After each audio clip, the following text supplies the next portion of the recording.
What's going on, YouTube? JT is Reborn here, and welcome back to another edition of my DC comic book reviews. And in today's video, we're going to be talking about Teen Titans 13, The Return of Kid Flash, Part 1. This is Part 1 of a two-part story arc, which sees Kid Flash making his way back to the Teen Titans, and it also has Red Arrow, aka Emiko Queen, meeting Damian Wayne and the Teen Titans for the very first time in the comic book history. So, now, I'm sure most of you watching this video have seen my other videos. I've talked about on several occasions how I really wished that they would have added Emiko to the previous Teen Titans team, and this two-part story arc is the reason for that. And I'm not talking about the way she's written in current comic books. No, that's not the Emiko that I was a fan of.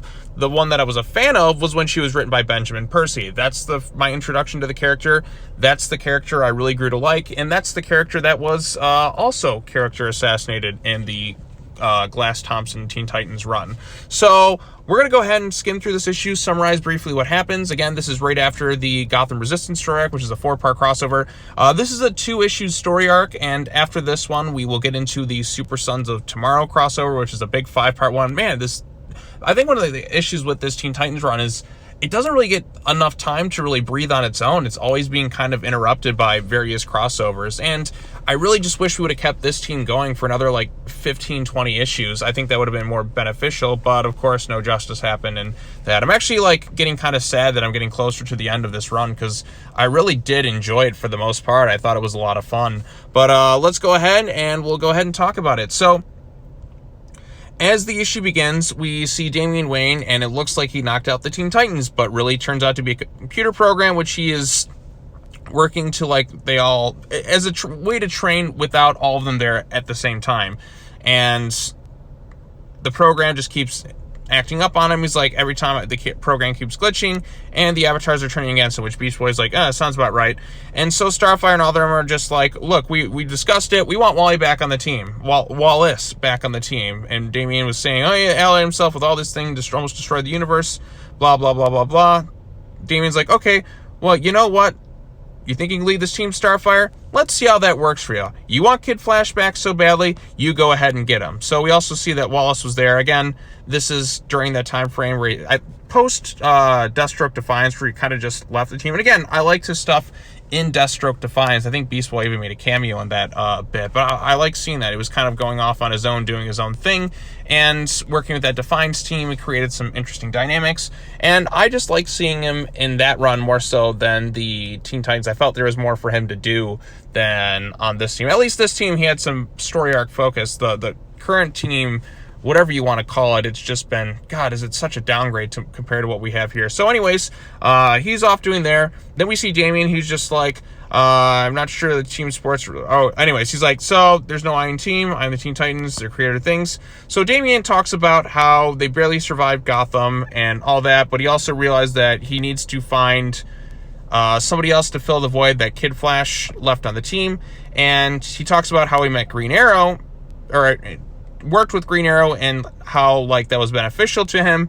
And he said he mentioned something about his half-sister, and so Damian goes to find her. Let's see if you're capable of Emiko Queen. So this is the Emiko that I was a fan of when Percy was writing her. Of course, Percy also wrote Green Arrow, which is a really good run, by the way. I think everyone should check it out. But so she's basically doing her own thing. She is Red Arrow, but like her costume's quite different here, hairstyle and all that. So she's going off against Onomatopoeia. I think that's the villain that Kevin Smith created. Correct me in the comments. But anyways, so she knocks him out. There's a truck full of explosives. She drives into the water, and Damian himself is like, not too bad. But she smacks herself right there, and she gets hit in the head. But Goliath and Damian come to save her, and simultaneously, Kid Flash is working in Central City. The Teen Titans show up. Beast Boy is making some sort of joke, which, wasn't that funny. But they're talking about how they want him back on the team. And then Emiko is meeting Damian for the first time. Like, all right, let me down. And Damian's like, hey, I'm going to make you an offer you can't refuse. And she's like, is this your weird way of hitting on me? And she basically stabs Goliath. And Damian keeps talking to her. He even catches an arrow at one point. Whatever, no big deal. He's like, he goes in to explain themselves. He's like, look I know so much about you, and kind of to a creepy level, but even she kind of points that out. And he's like giving her an offer to join the Teen Titans. She's like, all right, you got to be kidding me. I'm going to pass. Wait, what? Because this is Damian kind of meeting somebody with an ego and kind of like that, like, a lot like him in a way. Not exactly, but in a lot of ways very similar. So this is the first time he's meeting somebody who can kind of match him wit for wit in terms of like his skill set, and it's kind of a shock to him. But he admires that about her, and she does admire that about him. I also love, by the way, I love Goliath. Like, he literally just got stabbed by her, but like she's immediately petting him, and he's rolling over like a dog. So it's kind of funny. But anyway, and Damian's just like, I'm making you an offer. How could you refuse me? How could anybody possibly want to refuse me? She's like, oh, so where's your team? You know, you sounds okay, but you sound like a nightmare. He's like, oh, you're totally alone. Blah, blah, blah, blah, blah. So anyways, Kid Flash is there, and he only agrees to join back up with the team on one condition: Damian needs to apologize to him for being an asshole.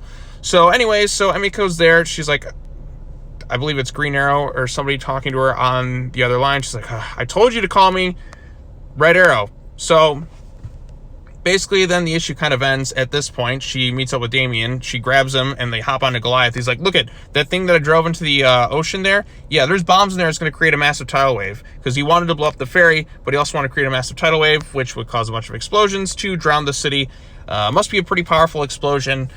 Because it's going to go and drown the city. But yeah, that's basically it for the issue. Very, very fast read. And one thing about Percy's books is like it's just a breeze to just kind of skim through them per se. And yeah, again, this is a 2-part story arc, and I'll be talking about the other part immediately after this. I'll upload them like simultaneously.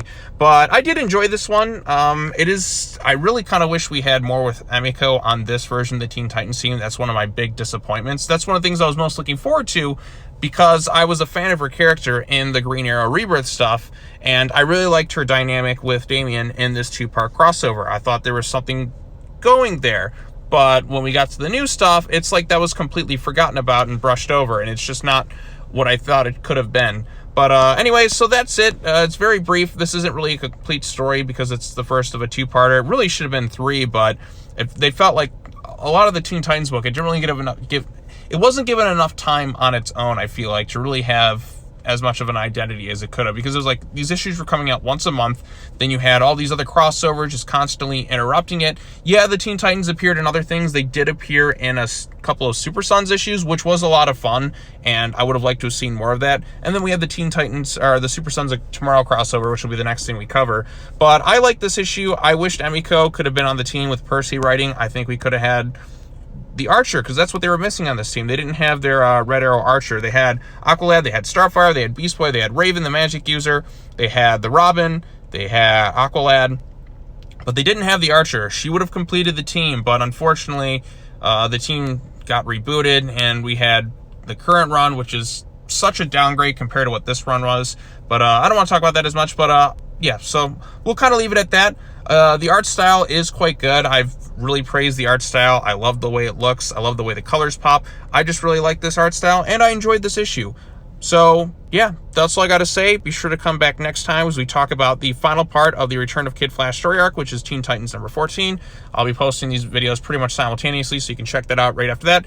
As always, thank you all so much for watching this. Take care now. Bye-bye then, and I will see you all in the next video. Peace.